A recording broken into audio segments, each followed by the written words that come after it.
editorial director of Black Health Matters, and I have the pleasure of chatting today with Shanti Das, founder of Silence the Shame and host of The Mebo Show.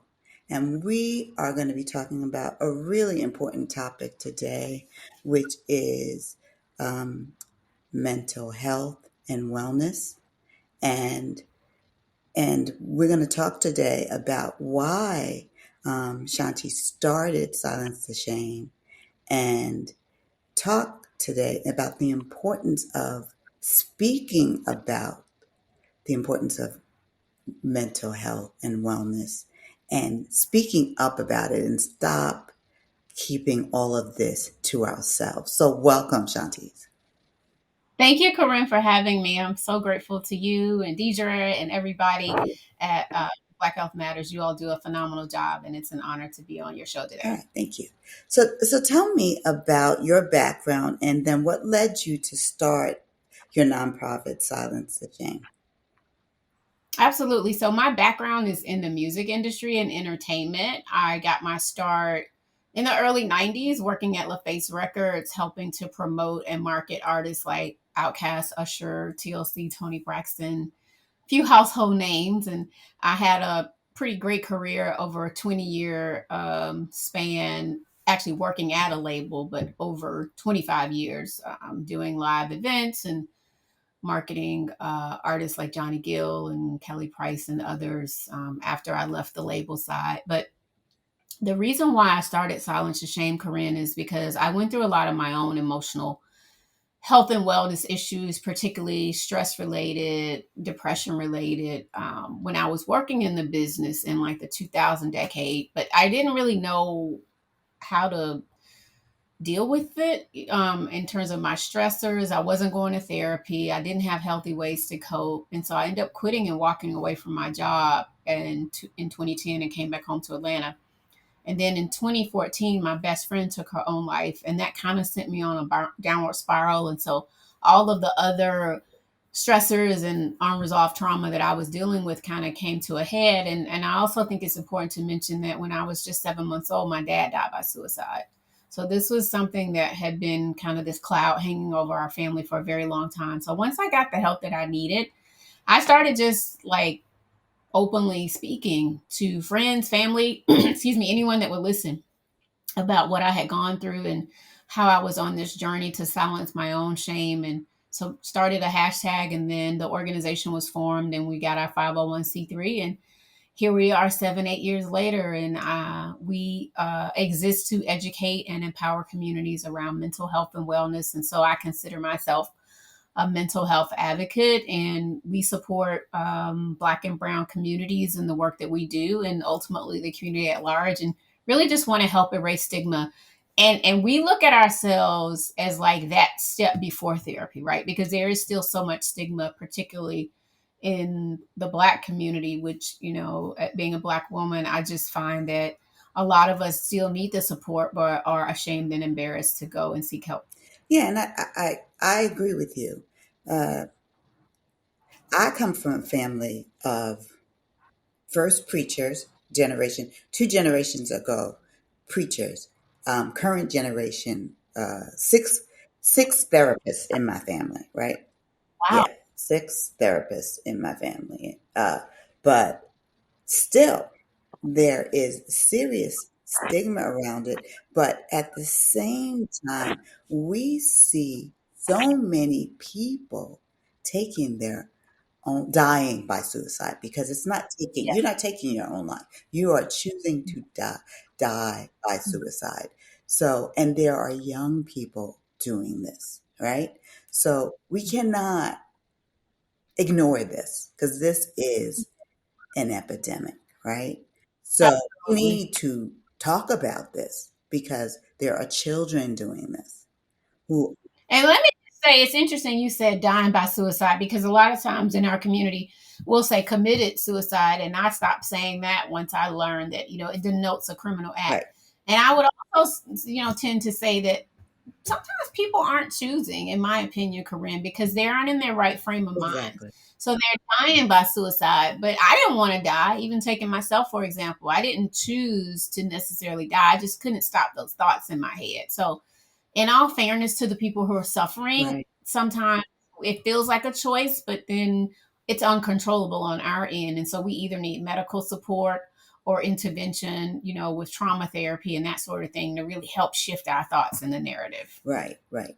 And so as I mentioned earlier, I have had a couple of other podcasts, and I have interviewed highly functioning people who have later have are no longer here. Mm, Erica Kennedy and mm-hmm. Chesley Chris. Oh, wow. So for me, it is a really eye-opening thing, I will say, Mm-hmm. to talk to people who are vibrant or seemingly vibrant, right? Who Right. are functioning, who are talented, who are struggling internally, Yeah. right? Um, that, have issues that are not, that still can't, that choose an alternative such as that, right? So having an organization like yours is a lifeline. Mm-hmm. It is a very important lifeline. So thank you. And I think that so for people who are struggling with the idea of therapy, this is an important step for them. It is. And so we do a lot of what we call community conversations where we'll have panel discussions with, people in everyday life sharing their lived experiences, mothers, educators, you name it, various backgrounds, talking about some of the stressors and things that they deal with. And we also include a lot of really great clinicians, whether they are psychologists or psychiatrists, right? Because psychiatrists are medical doctors that prescribe medication, and the psychologists do more talk therapy. And so we try to make sure there is a well balanced range of voices, if you will, on our panels to provide the best information possible. We also have a heavy emphasis, Corinne, on youth and young adults. So we have these programs that are geared towards youth that are our teen cope clinics, and we provide peer-to-peer support and informational panels. We also do like wellness stations where we give them healthier ways to cope, teaching them how to do their own podcast, right? Like this, or, you know, art or drawing or building a bike, just different things that they can do to occupy their minds when they're feeling sad and that sort of thing, building up that resiliency inside of them. We also, Corinne, just launched our Silence the Same University. It's a program called Climb Up, specifically geared towards college students, and it's a 6-month training program. And we are so proud that we have our first cohort here in the state of Georgia with over 28 college students. And it's again teaching them leadership skills, but with a special emphasis on well-being. And we have our own podcast, the Silence to Shame podcast, that people can tune into. And then lastly, I'm really excited about, May, as you mentioned, is Mental Health Awareness Month. May 5th, we actually have our own day. May 5th is National Silence to Shame Day. So this year on May 5th, we're going to be pushing the community towards our very own Silence to Shame app that will be available on your iOS phones or Android. We have partnered with Microsoft to bring this app to the community. Yes, there are a lot of other wonderful apps in the marketplace, but we do hope that people will utilize our app and see it as a place that they can go to and provide encouragement, give mental health literacy so they can learn about some of the mental health challenges and disorders. Also, encourage you to do mindfulness and get active, right? And that sort of thing. So we'll have like a daily dose and meditation inspirations, and we're going to have videos from different influencers, throughout the months that we encourage people to do their own little, 5-minute, 10-minute meditations, whatever works for you. So we just want to be able to bring additional resources to our community, and it'll be free on your phones. And so we're incredibly excited about that. So yeah, we're just trying to do our part to continue to help erase stigma and really build communities and make people in the communities more resilient and have healthier ways to cope. So is your hub primarily in Georgia right now? Or It is. We are based out of Atlanta, but we do national programs when we, of course, have the funding for it. Just some years ago, we did a 7 city teen mental health tour with Jack and Jill of America. We also in 2020 we were the mental health charitable partner for the NFL Players Association, so we're about to apply for another grant with them. So you may see us, speaking at events in New York. And for me personally, as a mental health advocate, I share my story all around the country as well as some globally. So I'm always putting silence to shame, at the forefront. I just spoke last month in New York at Lincoln Center for Women in Hip Hop. And so again, but it was about wellness. It was about self-care. So anytime I can find a way to insert myself for silence to shame and certainly bring the topic to the forefront, I try to, answer the call. mhm. Yes, yes, yes. And I think that's important. So let's talk a little bit about the podcast, Mebo. Yeah, so it's funny. I've been this mental health advocate since I mentioned almost taking my own life in 2015, but also I think there's mental health and then there's physical health, Right. right? So I just look at it as health now. So I really try to think of myself as someone that lives, Corinne, at the intersection of health and culture. So let me start here. 5 years ago, I lost my sister unexpectedly to a blood clot. That was a result of a leg injury that she had, and the blood clot had formed, and she wasn't aware of it, and it was the first time she had flown, and so there were probably some other underlying things going on, and I think the blood clot led to a stroke, and she was gone within 20 minutes. To say that was devastating is an understatement. And then my mother, our mother had suffered with Alzheimer's for about 13 years. And so after my sister passed, I became her sole caregiver, watching my mom deal with the Alzheimer's and being there for her. Also, she had diabetes and hypertension. And then my brother, and it was three siblings now. I mean, two siblings, and now I have only one sibling. But my brother suffers with heart disease, and then 2 years ago, had my gallbladder removed. So I was like, I really got to also pay attention to a lot of the physical health issues that are happening right within my own family Right. that truly truly plague the Black Yeah. community. And so I said, I want to start my own company called Mebo, MI for mind and BO for body. Hmm. So it's all about mental and physical wellness. So I launched the Mebo show last year and dedicated it to Hip Hop 50. And Johnson and Johnson is one of my supporters, and they provide medical experts for each episode, or either a community partner for each episode, to talk about which specific therapeutic area. So I interviewed last season everybody from MC Light to Yo Yo to Charlemagne to Eric Sermon on heart health, and Roxanne and Shantae and I talked about eye health and that sort of thing. So I'm excited about season 2 launching on May 1st, and I'm going to have the legendary DJ D Nice, Uh-huh.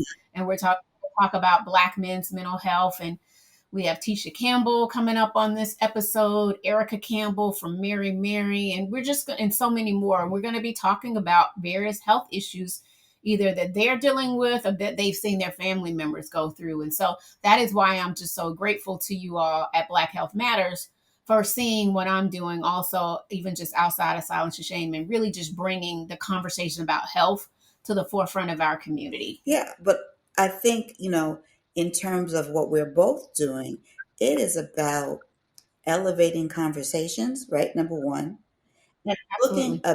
looking at what we do as it's about saving lives. Really, what we want to do is saving lives. Like I come really, I come from an editorial background, but I also come from beauty.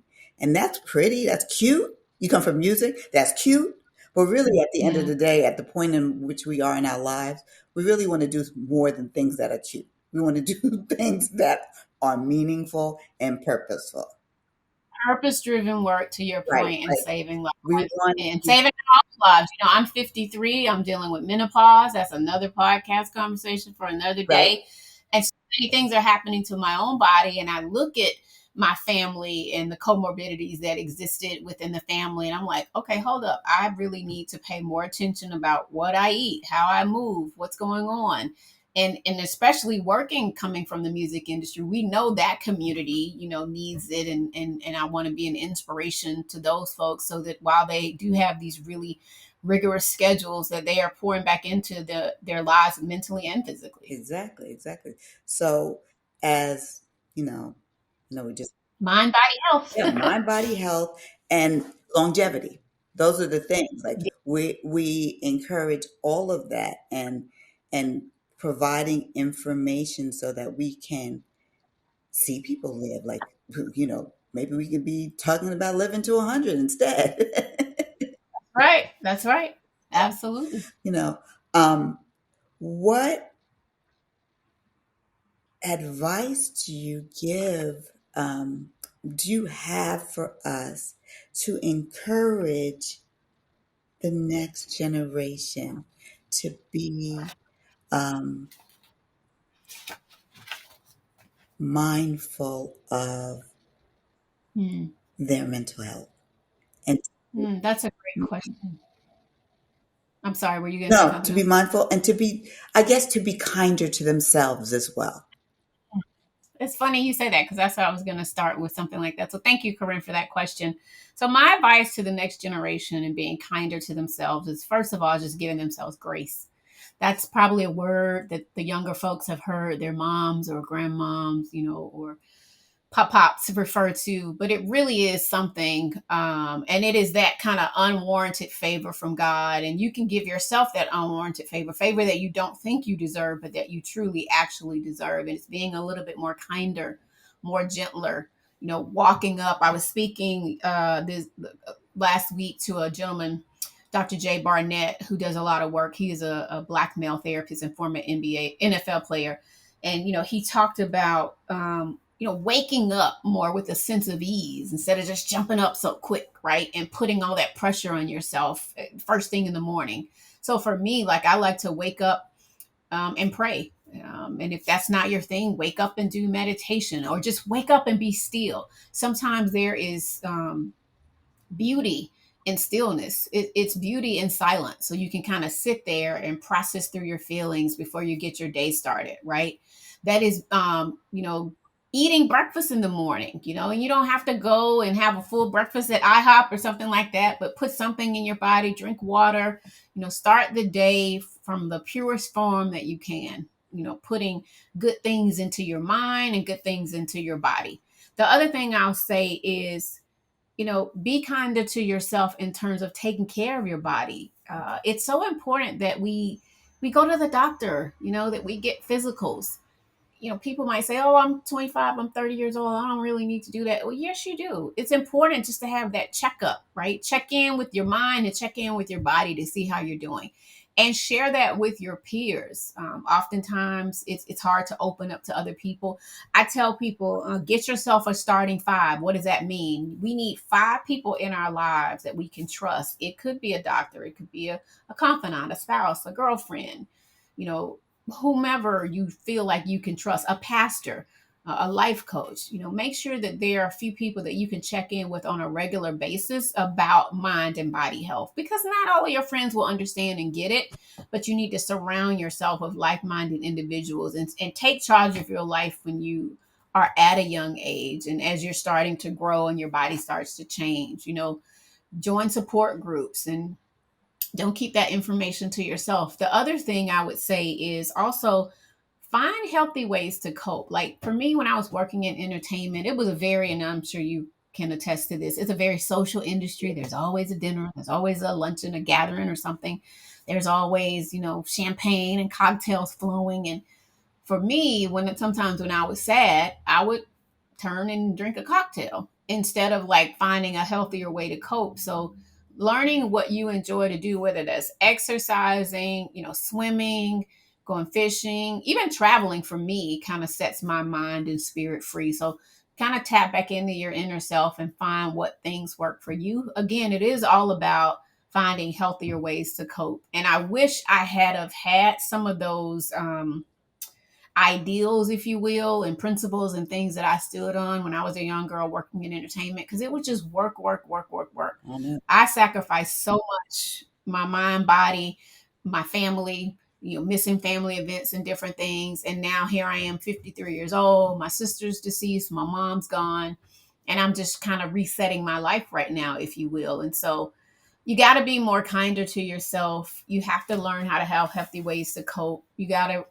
try to eat and do the best you can. And that's not to say everybody's going to be perfect. There you get your cheat days in, but it's about having, and I don't even really believe in work life balance. I think it's work life rhythm, because life is going to life. You're going to have changes, you're going to have ebbs and flows, and you're going to have good days and bad days. But it's about trying to, weave in those healthy practices to try to help you along the way, so that you can actually try to do the absolute best that you can, and have those accountability partners that can encourage you to pour into your mental health or to pour into your physical health. Again, that is why I love you all newsletters at Black Health Matters, because you're always bringing so many important things, whether it is mental health or physical health, to the forefront for our community. And it's those great reminders. And so, yeah, subscribe to your newsletter so that you can know what's going on. But we have to educate ourselves, and we really do have to care about it, because the one thing I can say is I've lost a lot of people over the years, whether it was due to mental health challenges or just physical health challenges, and their bodies succumb to diseases. And it is up to us, because we know that there's so much in this world that makes it hard for us to have access to good health care, to have access to good clinicians and good therapists. And so we have to really educate ourselves and try to stay in tune as much as we can. And we have to advocate for ourselves as Black folks. We know when we go to the doctors and hospitals all the time, we don't always get the outcome that we want. And sometimes it's because we don't ask the right questions. So educate yourself, support organizations like Silence the Shame, who are out there trying to educate you around mental health and wellness and put you towards the resources, and all these other great organizations that are doing good work. It really is up to us to take care of our mind and our bodies.